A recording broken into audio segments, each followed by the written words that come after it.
नमस्कार दोस्तों। तो इस वीडियो में अपन शुरू करने वाले हैं वैदिक मैथमेटिक्स की सीरीज। इस सीरीज में मैं आपको वैदिक मैथमेटिक्स के सारे टॉपिक को एक्सप्लेन करूंगा एक एक करके। तो आज की इस वीडियो में जो टॉपिक मैंने लिया है वो है निखिलम विधि से गुणा करना। इसके अगले वाले वीडियो में मैं निखिलम विधि से वर्ग ज्ञात करना भी सिखाऊंगा। तो देखिए, निखिलम विधि से गुणा करना, पहले तो मैं आपको 2 अंकों का गुणा सिखाऊंगा, उसके बाद में आपको 3 अंकों का गुणा सिखाऊंगा, उसके बाद में ऐसी संख्याओं का गुणा सिखाऊंगा जिनमें संख्याएं माइनस यानी ऋणात्मक की आती है। तो पहला क्वेश्चन शुरू करते हैं। पहला क्वेश्चन है 21 और 22 को करना है गुणा, और कौन सी विधि से गुणा करना है? निखिलम विधि से। तो ध्यान रखिए, निखिलम विधि से गुणा करने के लिए सबसे पहले हमारे पास तीन वैल्यू होना बहुत जरूरी है। पहली वैल्यू होती है आधार, दूसरी वैल्यू होती है उपाधार और तीसरी वैल्यू होती है विचलन। अब आधार क्या होता है? आधार हमेशा या फिर तो हो सकता है 1, या फिर होता है 10, या फिर आधार होता है 100, या फिर आधार होता है 1000, या फिर आधार होता है 10,000 एंड 100। तो आधार हमेशा क्या हो सकता है? 1, 10, 100, 1000, 10,000। अब हमें आधार लेना कैसे है? जिन संख्याओं का गुणा करना है उनको देखना है, उन्हीं के आधार पर आधार का चयन करना है। जैसे अपने पास संख्या क्या है? 21 और 22। तो आप याद रखिएगा, यदि संख्या 95 या 95 से कम हो तब आप सदैव ही कितना आधार लेंगे? 10। यदि संख्या 55 से कम हो तब आधार हमेशा कितना लेना है? 10। और यदि संख्या 55 से अधिक आ जाए तब ही आपको आधार कितना लेना है? 100। अभी अपने पास जो संख्या है वो क्या है? 21 और 22। तो उसके लिए अपने जो आधार लेना पड़ेगा अपन को, वो आधार क्या लेना पड़ेगा? 10। तो इन संख्याओं के लिए आधार क्या हो जाएगा? 10। तो आधार तो हो गया 10। उसके बाद आता है उपाधार। उपाधार क्या होता है? ध्यान से सुनिएगा। अपने पास जो संख्या है 21 और 22, हमें देखना है 21 और 22 किन दो संख्याओं के बीच में आता है। ध्यान से देखिए, 21 और 22 किन दो संख्याओं के बीच आता है? 21 और 22 आता है 20 और 30 के बीच। 10 के गुणज में हमें देखना है कि 21 और 22 किसके बीच में आता है। तो किसके बीच में आता है? 20 और 30। अब यहाँ पे ध्यान से देखिएगा, 21 और 22 किसके ज्यादा नजदीक है? 20 के ज्यादा नजदीक है या 30 के? तो ध्यान से देखने पर आपको पता चलेगा 21 और 22 ज्यादा नजदीक किसके हैं? 20 के हैं। तो देखो, हमने आधार तो ले लिया 10 और हमें पहुंचना कहां पर है? 20। तो 10 को मैं ऐसी कौन सी संख्या से गुणा करूं कि वो क्या बन जाए? 20। तो सीधा सीधा आंसर इसका कितना आता है? 2। तो एक तो ये तरीका है उपाधार लाने का। या फिर 70% क्वेश्चन में क्या होता है कि जो संख्या होती है उनका अगला ही अंक क्या होता है? उपाधार। जैसे इसमें अगला अंक कितना है? 2, और अपने पास भी उपाधार कितना है? 2।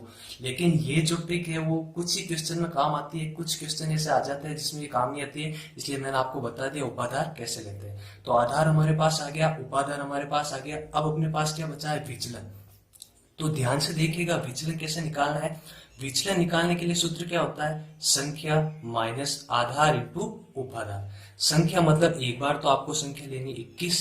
पहले तो 21 के लिए विचलन निकालना है, उसके बाद हमें निकालना है 22 के लिए विचलन।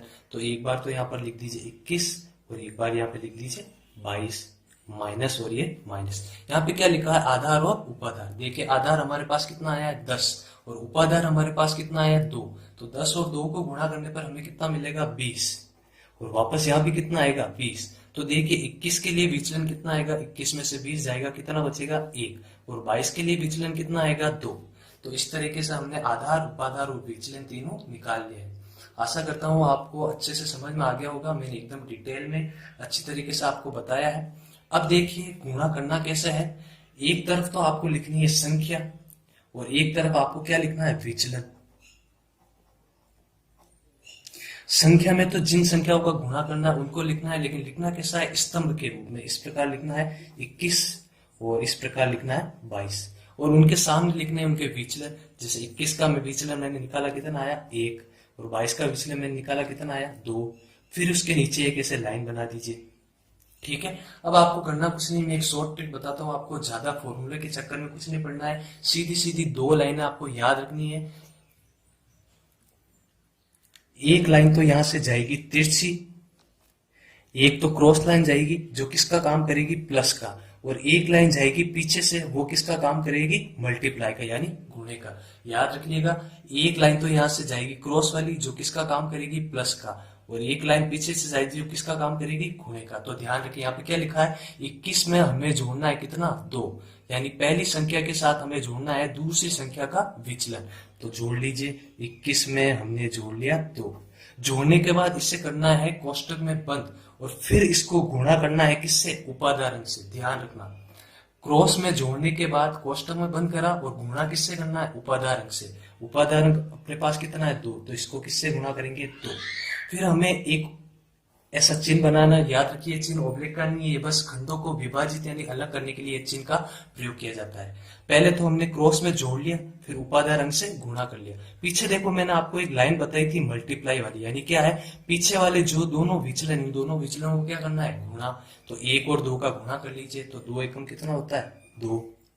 ठीक है, यहां से ध्यान से देखिएगा, 21 में 2 जोड़ा कितना आएगा, 23, और 23 को 2 से मल्टीप्लाई करेंगे कितना आ गया, 46। और पीछे दूसरे वाले खंड में कितना लिखा है, 2।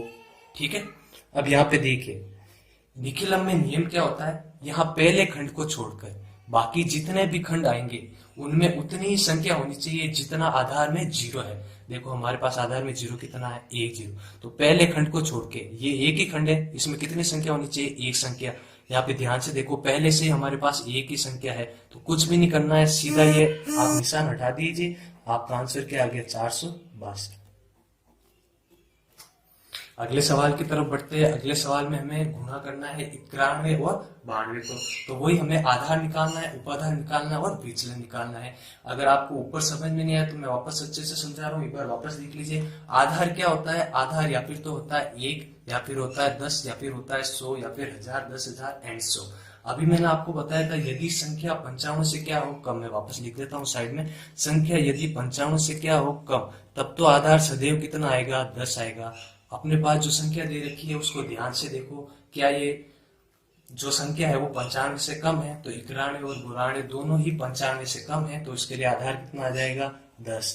अब हमें देखना है ये जो दो संख्या है वो किन दो संख्याओं के बीच में आ रही है, 10 के गुणजों के बीच में। तो ये संख्या अपने आ रही है, एक तो 90 और एक किसके बीच आ रही है, 100 के बीच। ठीक है, इन दोनों के बीच ही आ रही है। अब इन दोनों में देखना है ज्यादा करीब किसके हैं, 90 के ज्यादा करीब है या 100 के ज्यादा करीब है। तो 91 और 92 दोनों ही किसके ज्यादा नजदीक है, 90 के। तो आधार तो अपने आया 10, अब 10 को हमें बनाना है 90, तो किससे गुणा करोगे, सीधा सीधा गुणा करना है 9 से। तो उपाधार कितना आ गया, 9। या फिर मैंने एक ट्रिक क्या बताई थी, जो संख्या है दी हुई है उन्हीं का जो पहला अंक होता है वो किसका काम करता है, उपाधार का। तो उपाधार यहाँ से निकालोगे तब भी कितना आएगा, 9।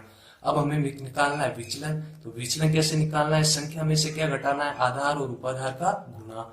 एक बार तो संख्या अपने पास आई है 91 और एक बार संख्या अपने पास आई है 92, माइनस आधार और उपाधार का गुणा कर लीजिए। तो 10 को 9 से गुणा करेंगे 90, यहाँ पे कितना आने वाला है 90। तो 91 में से 90 गए, यहाँ पर बचेगा 1 और यहाँ पर कितना आ जाएगा 2। अब हमें गुणा करना है, तो वही एक तरफ तो हमें लिखनी है संख्या और दूसरी तरफ हमें क्या लिखना है, विचलन। संख्या हमने लिखनी है स्तंभ के रूप में, तो एक बार मैंने लिख लिया 91, एक बार मैंने लिख लिया 92। इनके सामने इनका विचलन 1 और ये 2। मैंने बताया था आपको 2 लाइनें याद रखनी है, पहली लाइन तो जाएगी क्रॉस में प्लस वाली और दूसरी लाइन जाएगी पीछे मल्टीप्लाई वाली। यानी ये क्या कह रहा है, पहली संख्या में जोड़ना है दूसरी संख्या का विचलन। तो 91 में जोड़ लीजिए 2, कोष्टक में बंद करके किससे गुणा करना है, ऊपर हमने किससे गुणा करा था, उपाधार अंक से। यहाँ पर उपाधार अंक कितना है 9, तो 9 से गुणा कर लीजिए। ये हमने इसे खंड में विभाजित कर दिया, पीछे हमें गुणा करना है दोनों संख्या का। तो वापस देखो 2 और 1 को गुणा करोगे कितना आएगा, 2। 91 में 2 जोड़ा कितना आ जाएगा, 93। 93 को गुणा करना है 9 से और पीछे कितना है 2, गुणा कर लीजिए। 9 × 27 हासिल का 2, 9 9 81 और 2 कितना हो गया, 83। और देखो आधार में 0 कितना है, 1 0। तो पहले खंड को छोड़ के बाकी जितने भी खंड है, अब हमारे पास कितने खंड है, पहली संख्या को छोड़ के बाकी आगे कितने खंड है अपने पास, एक ही खंड है। तो एक ही संख्या होनी चाहिए और यहाँ पर एक ही संख्या है, तो ये संख्या हम वापस यहाँ पर नीचे लिख देंगे। तो ये आ गया हमारा आंसर। ठीक है, तो ये तो हो गया अपने दो संख्या का निखिलम से गुणा। एक तो हमने करा 21 और 22 का और एक हमने करा 91 और 92 का। अब आगे अपन करने वाले हैं 3 संख्याओं का गुणा। देखिए ये थोड़ा अलग है तो इसको ध्यान से देखेगा। पहले तो वही 3 चीज आपको निकालनी है, आधार, उपाधार और विचलन। तो ध्यान से यहाँ पर देखिएगा आधार कितना आएगा। मैंने आपको पहले ही ऊपर अभी बताया था कि संख्या यदि 95 से कम हो तो सदैव आपको आधार कितना लेना है 10। तो इसके लिए आधार कितना आ गया 10। अब हमें देखना है ये जो दोनों संख्याएं हैं, तीनों संख्याएं 21, 22 और 23 किसके किन संख्याओं के बीच में आती है। तो ये दोनों आती है 20 और 30 के बीच में। अब देखना है 20 और 30 में से ये किसके ज्यादा नजदीक है। तो किसके ज्यादा नजदीक है भैया, 20 के ज्यादा नजदीक है। तो 10 को 20 बनाने के लिए किससे गुणा करोगे आप, 2 से गुणा करोगे। और वैसे भी अगर आगे वाला अंक भी देखो सभी संख्याओं का, वो भी कितना है 2। तो ट्रिक भी काम कर रही है और जो मैंने आपको मेथड बताया वो भी काम कर रहा है। उसके बाद में हमें क्या निकालना है, विचलन। तो यहां से निकाल लिएगा विचलन। सूत्र मैंने आपको ऊपर बता ही दिया था, है ना। सूत्र आपको अगर नहीं याद तो वापस देख लीजिए। सूत्र क्या होता है, संख्या में से क्या घटाना है, आधार और उपाधार का गुणा। तो देखो संख्या अपने पास क्या है, एक बार तो 21, एक बार 22 और एक बार कितना है 23। इसमें से घटाना है आधार और उपाधार का गुणा। इन दोनों का गुणा कितना होता है 20। यहाँ भी 20 और यहाँ भी कितना आ जाएगा 20। तो 21 में से 20 जाएगा, कितना मिलेगा आपको 1, यहाँ पर 2 और यहाँ पर कितना मिल जाएगा 3। अब गुणा करना है तो वही, एक तरफ तो संख्या लिखो, एक तरफ क्या लिखना है विचलन। तो यहाँ तो मैं लिख रहा हूं संख्या और इधर मैं क्या लिख रहा हूं विचलन। संख्या स्तंभ के रूप में आनी चाहिए, याद रखना है। तो ये हो जाएगा अपना 21, ये 22 और ये 23। संख्याओं के सामने आने चाहिए उनके विचलन। तो 21 का विचलन आ रहा है 1, इसका विचलन आ रहा है 2, इसका विचलन कितना आ रहा है 3। ध्यान से देखिएगा, थोड़ा सा अलग है। मैंने आपको क्या बताया था, आपको 2 लाइनें निकालनी है। एक लाइन तो जाएगी क्रॉस वाली, पहले वाले सवालों में मैंने आपको बताया था एक लाइन तो जाएगी क्रॉस वाली जो ऐड करेगी, जोड़ेगी, और एक लाइन पीछे से जाएगी जो क्या करेगी, गुणा करेगी, मल्टीप्लाई करेगी। इधर हमें क्या करना है, देखो पहले यहाँ 2 संख्या थी तो एक लाइन निकाली। यहाँ कितनी संख्या है, 3 संख्या है, तो 3 में 1 कम कर दो, कितना बचा 2। तो अब की बार कितनी लाइनें निकालनी है, 2 लाइनें। पहली लाइन तो जाएगी इस विचलन के साथ और दूसरी लाइन जाएगी अपने इस विचलन के साथ, ठीक है। जब 2 संख्या हो तब एक लाइन निकालनी है, और 3 संख्या हो तो 2 लाइन निकालनी है ना। यानी पहले वाले विचलन के साथ दूसरी संख्या का विचलन और तीसरी संख्या का विचलन की क्या करनी है, जोड़ करनी है। इन दोनों की क्या करनी है, जोड़ करनी है। तो जोड़ लीजिए, पहली संख्या 21, इसके साथ हमें 2 को भी जोड़ना है, इसके साथ हमें 3 को भी जोड़ना है, ठीक है। तो 2 और 3 को हमने जोड़ दिया। अब ध्यान रखिए, जब संख्या 2 थी तब हम किससे गुणा करते थे, उपाधार अंक से करते थे। यहाँ हमने 9 से गुणा करा, उपाधार अंक 9 था तो, और यहाँ हमने 2 से गुणा करा, उपाधार अंक 2 था तो। लेकिन यहाँ पर देखो संख्या कितनी आ रही है 3। जब 2 संख्या है तो खाली उपाधार अंक से गुणा करना है, और 3 संख्या है तो उपाधार अंक के वर्ग से गुणा करना है, यानी उपाधार अंक के स्क्वायर से।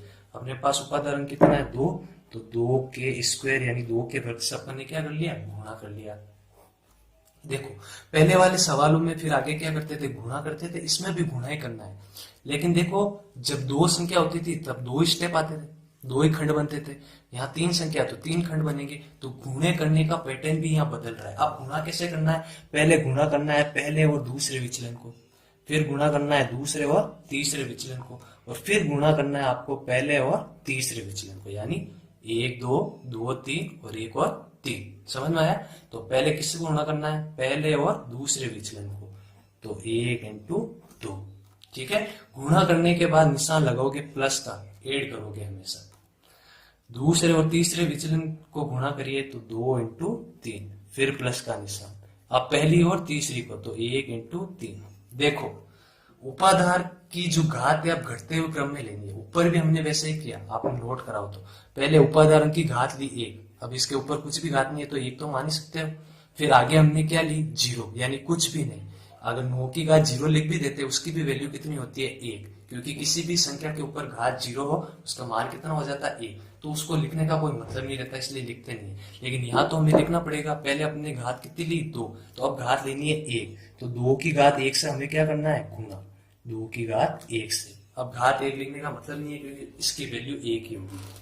देखो हमने इस तरीके से गुणा कर दिया। अब लास्ट में हमें क्या करना है, अंतिम वाले खंड में तीनों विचलनों को एक साथ गुणा करना है। इन तीनों को गुणा करना है एक साथ, मतलब 1 इंटू 2 इंटू 3, इस प्रकार हमें गुणा करना है, ठीक है। अब इसको सोल्व कर लीजिए, आपका आंसर आ जाएगा। देखिए 21 में 2 जोड़ा कितना आएगा आपके 23, 23 और 3 कितना हो गया आपके 26। इधर आप निकालो 2 का स्क्वायर कितना होता है 4। इसको सोल्व करो, देखो 2 एकम 2, 2 तिया 6 और 3 एकम 3, यह आएगा 2 6 और ये 3। तीनों को जोड़ो 6 और 3 9 2 11, 11 को 2 से गुना करोगे कितना आ जाएगा अपने पास 22, और पीछे 3 दूनी 6 6 एकम 6, ये मिल गया अपने पास। 26 को करो 4 से गुना, 4 6 24, हासिल का 2, 4 दूनी 8 और 2 10, 104। दूसरे वाले खंड में कितना है 22, तीसरे वाले खंड में कितना है 6। मैंने आपको बताया था पहले खंड को छोड़कर बाकी जितने भी खंड बनते हैं उनमें जितने आधार में 0 है उतनी ही संख्या अपन को रखनी है। यहाँ पर आधार में 0 कितना है 1 0, तो पहले खंड को छोड़कर दूसरे और तीसरे खंड में भी कितनी संख्या होनी चाहिए 1 संख्या। अब देखो यहाँ पर तो अपने पास एक ही संख्या है, लेकिन यहाँ पर कितनी आ रही है 2, तो इस 2 संख्या को 1 बनाना कैसे बनाएंगे, देखो ये तो एक ही संख्या है, इसको यहाँ पर लिख लो 6। यहाँ पर 2 संख्या है ना, तो इसका इकाई वाला अंक तो रखेंगे अपने पास 2। अब ये वाला अंक हमें नहीं चाहिए, तो इसको क्या करेंगे आगे वाली संख्या में भेजकर इसको जोड़ देंगे। इसको आगे वाली संख्या में क्या कर लेंगे ऐड कर लेंगे, 2 को आगे वाली संख्या में ऐड कर लेंगे। तो 104 में 2 आया कितना आएगा 106, तो ये आ गया आपका आंसर। ठीक है, तो मैंने इस वीडियो में आपको निखिलम से गुणा करना बता दिया, 2 अंकों का और 3 अंकों का। अगले वीडियो में अपन निखिलम से गुणा करना सीखेंगे, लेकिन तब क्या ऐसी संख्या लेंगे अगले वीडियो में जिसमें विचलन क्या है माइनस का। अब विचलन जब माइनस का आएगा तो यहाँ पर वैल्यू और यहाँ पर वैल्यू क्या आ जाएगी माइनस की। और निखिलम का नियम क्या होता है कि भाई किसी भी खंड में माइनस की संख्या यानी ऋणात्मक संख्या कभी भी नहीं आनी चाहिए। तो उस ऋणात्मक संख्या को धनात्मक में कैसे बदलना है वो अपन अगले वाली वीडियो में बात करेंगे। आशा करता हूँ आपको वीडियो अच्छी लगी हो। धन्यवाद।